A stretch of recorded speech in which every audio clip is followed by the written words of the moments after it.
No, we're not doing the turbo kit today, unfortunately. But we are doing something with the engine and transmission, but just not the fun stuff. We're just gonna do some maintenance, change some fluids, make sure that it is healthy, tip-top condition. I'm gonna walk you through it, kind of. We all know how to change the oil. Some of you know how to do the transmission and all that, but I'll walk you through it just a little. But it was just a little tease, and I'm sorry about that. But we're not doing it yet. We're not doing it yet. We have almost everything that I need for the turbo kit except for the manual transmission. I do not want to install this, tune it on an automatic transmission, get into manual transmission, swap it out, then have to retune it. And we all know that the automatic transmission is so much weaker than the manual, so my power output's going to be a lot less on the automatic than it would the manual. So what's the point? But it looks cool and I can't wait to, but not today, not today. I mean, it's all here though. We got downpipes, we got springs, we got 40mm wastegate, we got a T3 T450 trim turbo ram air, we got oil coolers, intercooler pipes, so much more. We got the fuel system, fuel rails, fuel filters, we got AN lines, braided lines, we got a bunch more and more in these boxes, more in boxes over there. So it's just not happening yet. So, but stick around. This is a sneak peek. It's kind of like, you know, the little treat for you guys to stick around. So hit that subscribe button, hit that bell notification so you don't miss it, because it's coming. Leave a comment and a thumbs up, share the videos. But let's get into today's video, all right?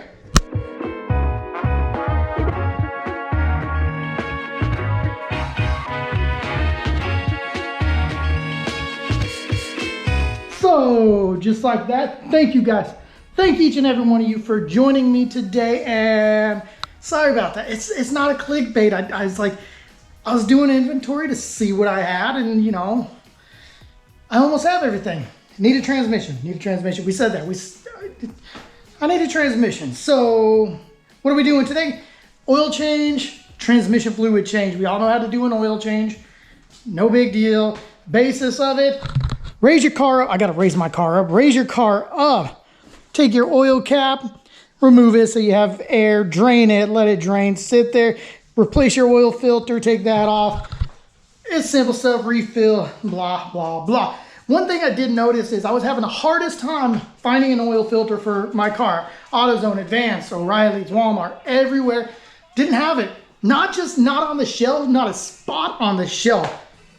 I was like, is my car that old? No oil filter? Well, I went online, ordered a bunch, so I have a bunch of genuine Honda oil filters sitting over there. I have a stack. So I have enough to do for probably the next 2 years. So that's cool. They're genuine Honda part. I don't know if you can read that, but Honda. So we got some 530 oil. This is high mileage because we have 200,000 plus miles on this Integra, still running strong.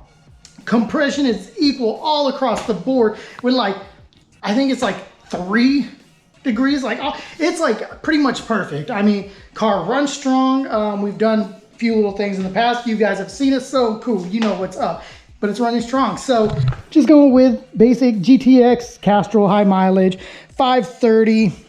Don't need anything special. Regular oil changes, that's the best. 3,000 miles. I actually don't do 3,000 miles.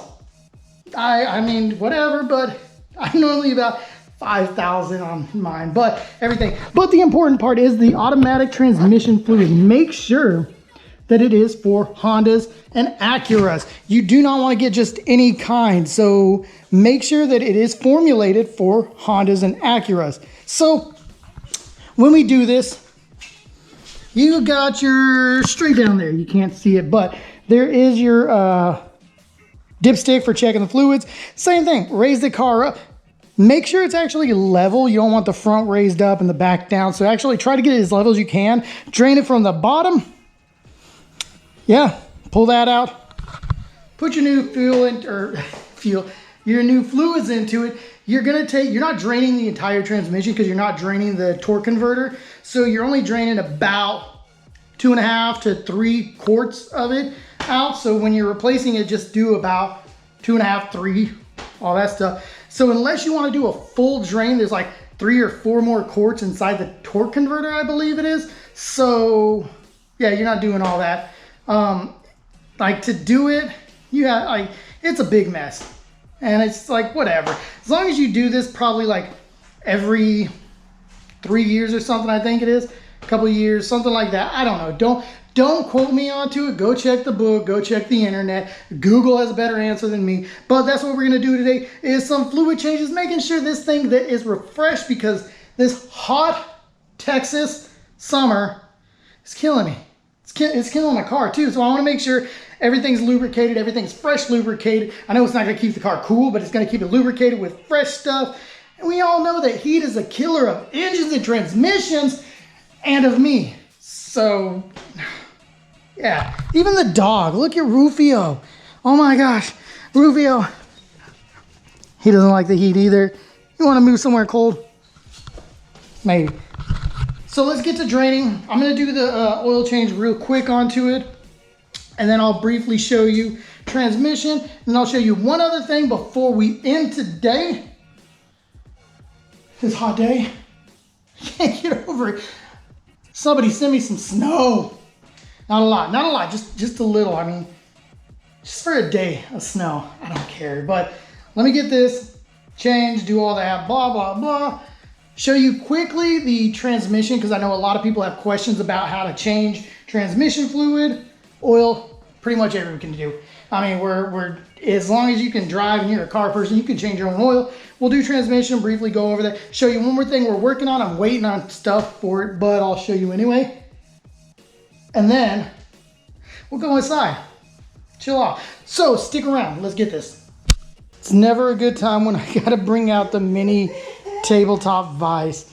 So the washer that was on the oil drain plug completely smashed, completely just wrecked. I mean, it was not looking good. Not gonna reuse that, cannot reuse that. Good thing I did have a couple of magnetic drain plugs sitting in my stash of endless parts, so we're gonna replace the old one with one of these new ones. So that's good. So I'm probably gonna replace both of them. I'm probably gonna replace the one for the oil and the one for the transmission. So always inspect these little washers. This thing was crushed. I mean, I don't even know where it's at now. It's right here. Look at that. There's the other part of it. So fail. That was soft, but good thing enough, I did have these sitting around, laying around, so we're golden. We can move forward with changing the oil. Let's get to it. Just check those washers.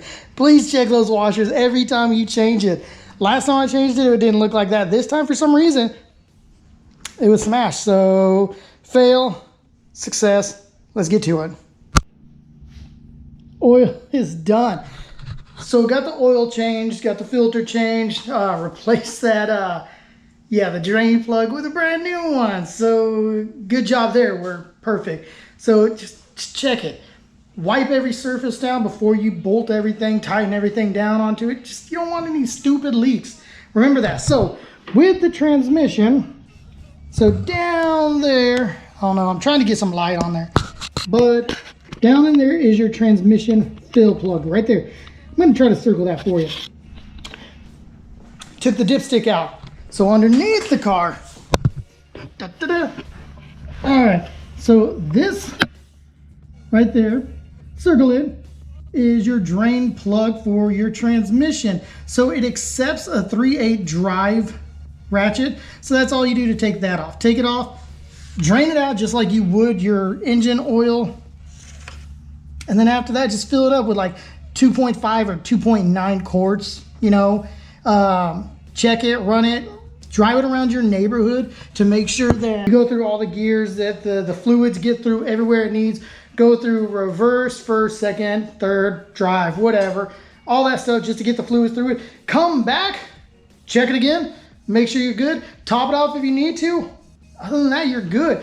Like I said, you're not draining everything out of the torque converter, so you're not doing a full transmission. So you still have old fluid in there, but you're replacing some. It's good to do every, few years and everything, just so you can cycle it through and get some good transmission fluid in there every once in a while. If you wanted to, I mean, you have to sit there and like disconnect your your cooler lines to your transmission, run the vehicle, let everything pump through, and it's a big ordeal. And I'm not a mechanic, I'm a fabricator, so I don't like doing that stuff. I like cutting and welding, that's what I'm doing. So that's the basis of a transmission fluid change, not a flush, but a change, is take out your dipstick, pull your drain plug out, let it drain, put your drain plug back in, clean it up, put your drain plug back in, fill it up with 2.5 to 2.9 quarts, put it back in, drive it through your neighborhood, go through all your gears, come home, check it. If it's good, it's good. If it's not, put a little more into it. If it's not, also if it's like significantly low, check for leaks somewhere. So that's it. Let me knock that out real quick, and then I'm going to show you the cool little thing that I'm working on for you. So be right back. Let me get dirty and sweaty and do that real quick. So one more, because your transmission fill is way down there, you got to get a long neck funnel. I had to take my tube off for my cold air intake just to get to, yeah. So just remember that. Long neck, long tube, yeah, to get in there. So everything's drained, everything's filled. I'm going to put everything back on, start the car up, drive it to the mailboxes, and put it in all the gears and make sure everything's good. And then after that, I will give you an update on the project I'm working on that I'm going to finish up hopefully this week. Get it finished up because it's been hot and I need it. So finish, drive, and show. All right, it is the evening time now. It doesn't look like it because it's still sunny out, but the fluids are all changed in the car. Drove the car through the neighborhood, went through all the gears to make sure everything was good. Brought it back to the house, checked all the fluid levels to make sure they were good. Checked under the car, make sure nothing was leaking and dripping. Everything's good. Perfect. So doing the transmission change, the fluid change, it really does help a lot. I haven't done this one in a good minute. So it was actually smoother going into the different gears. It isn't automatic, but I can still feel it. It's not as harsh and abrupt. It was dirty. I'm glad I changed it, but it's done. It's good. So sneak peek of what I'm working on now that I hope to finish this week right here. So if this kind of looks familiar, you may know what it is. If not, let me explain to you. Eventually there's going to be a bunch of holes in here. This is just kind of held on with tape right now. Mind that. It's going to have a bunch of holes in there. And then it's 2 pieces. It's actually going to be 3 pieces. Inside, middle, and outside. All of them are going to have holes that match up. And in those holes, I'm going to have a screen mesh. So, a lot of track cars, they can't have their windows down. It gets hot in there. So they have these window vents to let airflow in to keep them cool while they're beating it on a track. Well, I don't have AC. I took the AC out because I was gonna run a turbo. Still gonna run a turbo. You guys seen that? So it's hot, and especially when it's sitting out in a parking lot, especially at work, it just gets hot. So I go to my car and I sit in my car, I go to leave, and it's hot. So I wanted something that I can crack the windows down but have a little bit of security. Well, doing these. So I'm making my own. It's going to be a 3-part. We're going to have an inside, a middle. The middle part actually wedges in between the window and the door seal, so it's pretty sturdy. This one's not because it's not finished up, but it's pretty sturdy in there. It's going to hold in there. We'll have an inside that'll go inside of here, just hang a little lower and kind of grip the window, and then we'll have the outside one over there. So it'll be a 3-part, slides on there, roll the window up, close the window. You're going to have all these little holes, 1, 2, 3, 4, 5, 6, 7, 8, 9, 10, whatever. We're going to have mesh screens, so no bugs, no leaves, stuff like that is not going to be able to get into it. And if anybody breaks into the car, it's like, well, they're going to have to fumble around with cutting out these screens and getting something in there to unlock the car. But then I also have the detached steering wheel, and I also have the air ride and a bunch of security on that. So it's really just a waste of time to try to steal my car. But that's it. So on this one, I need to get everything drilled. I got everything cut out. Need to get all the parts drilled. I was waiting to do all the drilling because I needed these rivets that were going to sandwich and hold everything together, and I kept ordering the wrong sizes. But went to check the mail today, and the correct ones finally came in after I ordered the correct ones finally. So they're in today, so I can finish that project this week. So we should be able to have that. And it's great because we're just getting into August. We're still in July right now. It's hot. I'm tired of it. So that is next on the project. We're going to do our window vents, driver and passenger side. Keep the windows down. It's going to be able to crack the windows about 4 inches. All those little vents, keep the airflow in there, heat coming out. I'm going to be nice, comfortable. Not going to be cool, but comfortable. It'll be comfortable when my car's been sitting in the sun. But on that note, I'm tired. I've been at it all day. Just doing a bunch of stuff on camera and off camera. So yeah, I'm ready to go inside and just get cleaned up and get something nice and cool to drink. But I appreciate you guys for watching. Remember, stick around, hit that subscribe, hit that bell notification, leave a comment and a thumbs up, share the video. I appreciate you for watching, and from the bottom of my heart, stay gold, stay humble. Peace.